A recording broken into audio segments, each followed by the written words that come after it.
The next award is Dr. S.S. Sidhu Award, and this award was instituted in the year 2013 through a donation by Dr. S.S. Sidhu, Fellow of the Academy, for best published, unpublished research work in the field of orthodontics and maxillofacial orthopedics by a clinical investigator.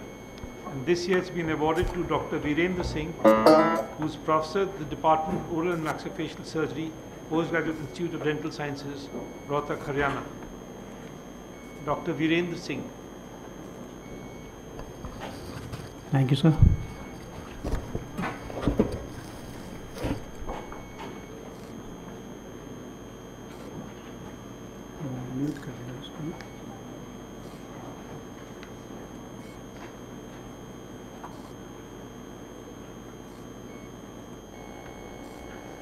Surgery, Postgraduate Institute of Dental Sciences, Rohtak, Haryana.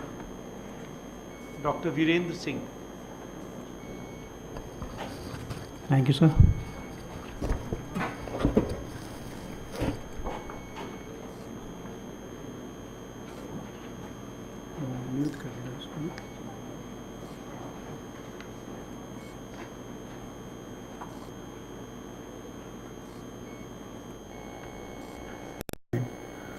Where we have used the sternoclavicular graft, the superior half, to reconstruct the temporomandibular joint, particularly in the ankylotic patient. So ankylosis is a Greek word which means the stiffness of the joints, which this is particularly common in developing countries because of lack of awareness. And this conditions occurs as in its form of fusion of two articulating surface, which lead to the restricted jaw movements and compromising the chewing efficiency of the patients. And of course, because it's involved the joints, so the mandibular growth is also affected, which further lead to the disfigurement of the patient. So the treatment of such patient is the surgery. That's the only choice which we have.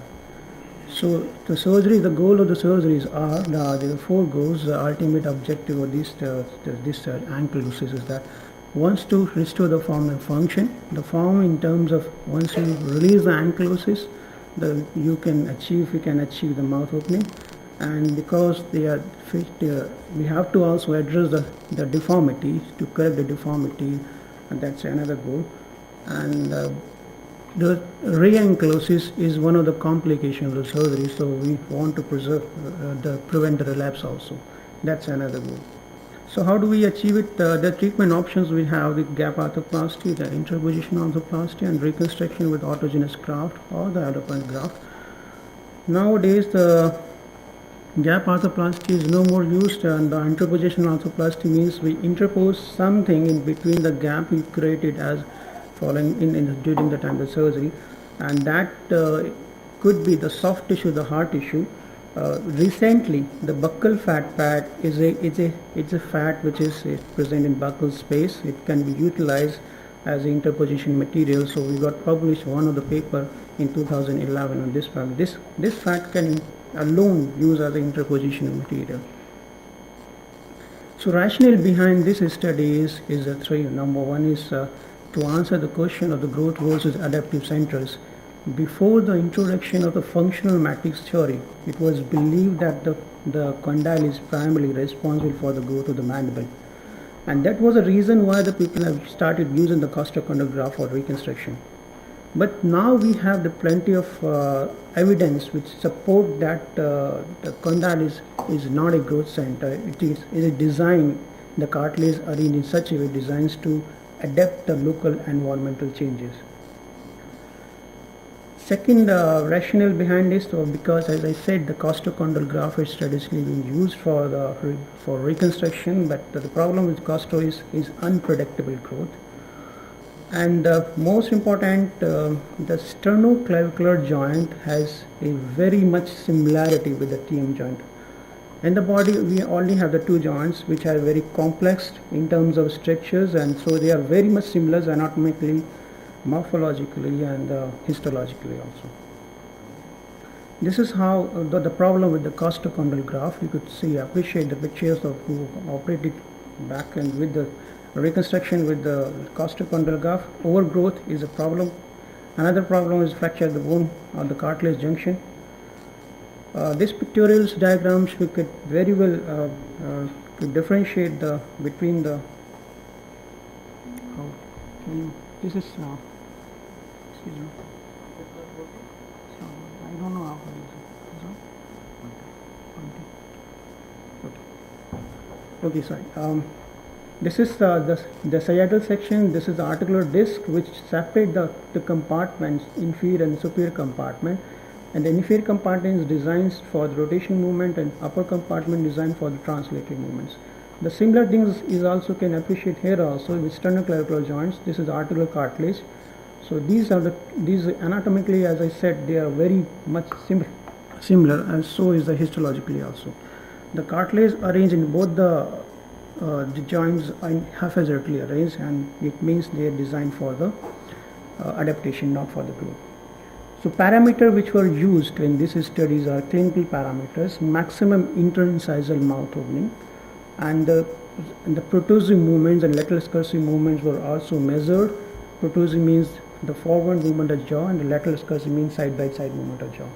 We also measured the dental midline deviations and the pain on the functions over visual analogs, and of course the complications at the donor recipient side.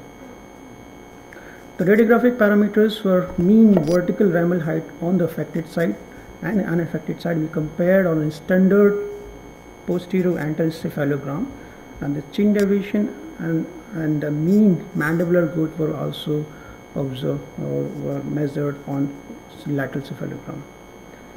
So two radiographs were used routinely in these studies, orthopentagram and CT scan also, to assess the changes which occurs following the surgery. What happened to the graft once we put the graft on the operated side. So total 26 patients were enrolled, and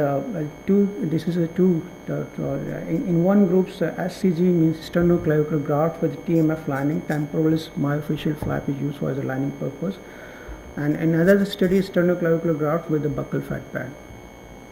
This is the sternoclavicular graft with TMF lining, which were published in International Journal of Oral and Maxillofacial Surgery in 2011. And this study, this is a retrospective study. The duration of the study was to collected the data from 2002 to 2007, and total 15 patients were included in this study, and the follow-up period was 2 to 3 years. Here you could appreciate the mouth openings, which was 2.4 millimeter initially before the surgery, which now jump up to the 37.5 millimeter, which is highly significant. Similarly, the lateral excursive and the protrusive movements have shown a significant improvement following the surgery and the follow-up period, and the mean ramal height and the mandibular body also shows the significant changes from 103 to 106 millimeter. The complications: in one patient we observed the clavicle fractures, in another patient facial paralysis is a part of surgeries, it is a transient one, and the pus from the 1 year, and one patient reported back to us with a re-ankylosis. This is the intra of the pictures. You could appreciate the Alcat-Bramley is an incision which used to expose the joint regions. This is temporalis fascia, and once you expose the joints, the ankylosing mass is removed. This is the gap. If you leave the gap like this, we call it the gap arthroplasty. One has to ensure the mouth opening is achieved intraoperatively. Once you are sure about the mouth openings, this is how you could retrieve the buccal fat pad. It is a vascularized flap. It's not a free fat. It has a vascularity, so it can remain there once you pull it and pack it in this part of the region of ankylosing gap. This is the buccal fat pad. It is lying just anterior to the coronary process. Superior half the sternoclavicular graft is used, leaving the rest part of the clavicles intact to avoid any complications. So this is how it look like on the another surface. This is a cancellous bone.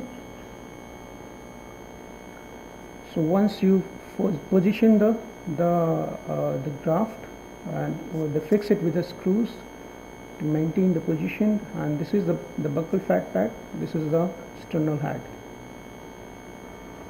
It's a small video clip just to show you how we harvest the graft. The preparation of the site, there we are outlining the clavicle. I prefer to use the infraclavicular, contrary to the Wolford, who generally use the supraclavicular incisions because of aesthetic purpose. It particularly in the females, it covers under the cloth. Once you expose the site, this is the saws just to cut the superior half of the clavicle and complete it with the. I mean, you have to be very careful to put one ounce instruments below inferior to this part of the clavicles to avoid an injury, delicate structures. And here we have just removed. This is the cartilage. This is the cartilage. So now the preparation of the graft. Once you prepare the preparation of the recipient site, where we are forming the concavity, and this is glenoid fossa. Now once you ensure of the position of this is positioning, here is we try to pulling the buccal fat pad. Once you've taken the buccal fat pad, this is the fixation with the screws, and confirm the position by moving the jaw. Here you could see the movement of the condyle also on the grafted side. Okay, before the operations, your clinicians try to open the tumor, but can't open it because of fusion, bone fusion. This is the immediate post-op. This is at 2 years of follow. This orthopantomogram before the surgery, for the students who are sitting behind there, just there is an articular. The morphology is distorted here. There is no articular space on the right, on the normal side. This is the normal side. You could appreciate the morphology of the condyle. So this is after the surgery, 1 month later, I guess. The screws in position. This is the graft. Nothing is there, but after the 2 years, I suppose here you could appreciate it has taken the shape of the condyle, and the glenoid fossa also for remodels. So this is the beauty. That's the advantage and the beauty of the sternoclavicular graft. You could see what is happening to the graft once you have put the graft on the operated side. Okay, what happened to the recipient, the donor side? After 18 months, it's again regained the shape for the clavicle. It regenerated. Sterno with the sternoclavicular graft with the BFP linings, which is published in American Journal of Oral and Maxillofacial Surgery. This is a prospective study, and duration period was 2008 to 2012. Total 11 patients were enrolled, and the follow-up period was 2 years. Here also you could very well appreciate that from mouth opening from 3 millimeters before the surgery to the 36 millimeter after the surgery, and the movements also on all the planes, lateral excursive and protrusive movements were significantly improved at follow. Clavicle fracture observed in the 2 patients. No re-enclosis.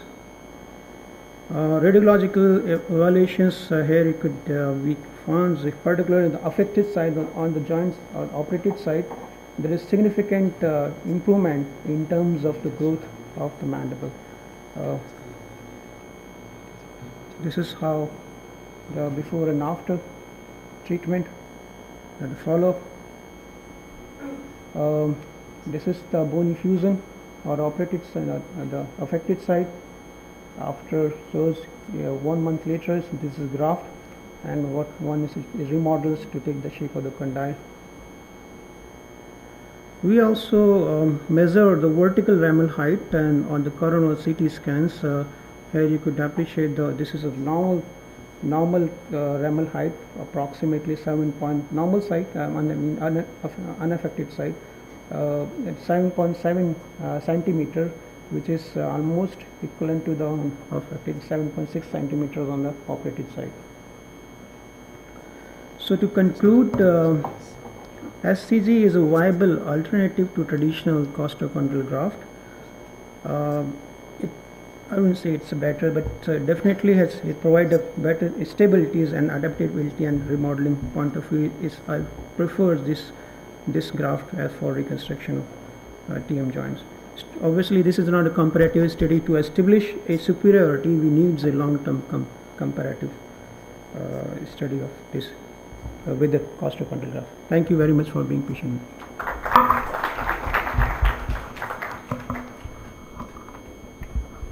Any questions from the house? Dr. Varshney.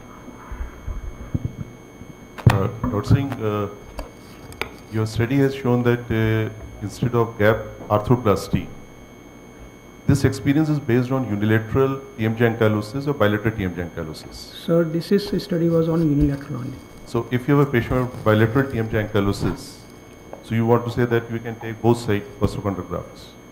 Do you recommend it? Because many times we have to do a TMJ ankylosis bilateral right, sir. It's a very surgery. good question, I would say, because see, it's an idea of restoring, using the sternoclavicular grafts to restore the vertical ramal height.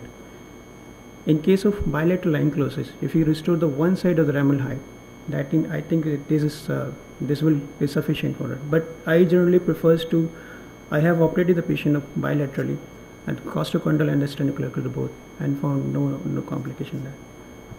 But the second query that if you have done a TMJ ankylosis surgery with this graft and there is a re-ankylosis, Okay. so you will prefer a gap arthroplasty in that?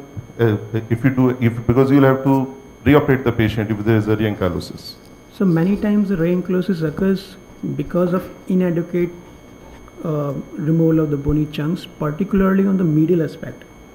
So I have seen those experienced surgeons, they focus on the medial aspect. If you remove increase the gap which you look at on lateral surface is wide enough, but on the medial side is a little less. So one has to be ensured about the gap on the medial surface also. So only in one case we noticed the re-ankylosis. So you did a gap arthroplasty or in that No, patient? we use the muscles, temporomyofascial muscles as intervention.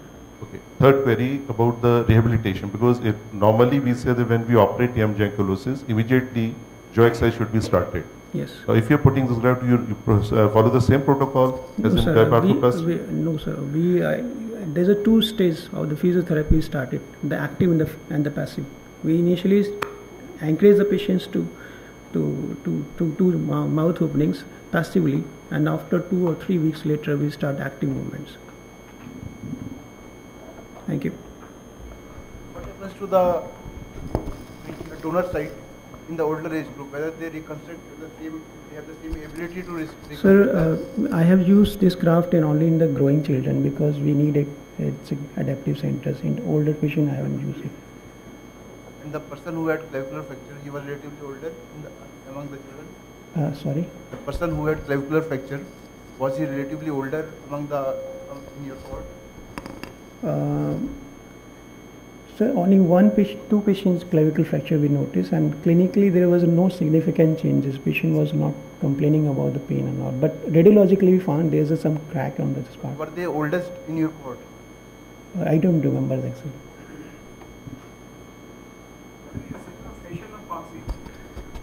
So facial and palsy is one patient we noticed because of stretching of the flap. So that's the advantage of Alcat Bramley incision. So we can preserve easily the nerve with this approach. So that is a transient process, not a permanent. Thank you, Dr. Singh. We request you to kindly receive the Thank you, sir. certificate for the Dr. S.S. Sidhu Award.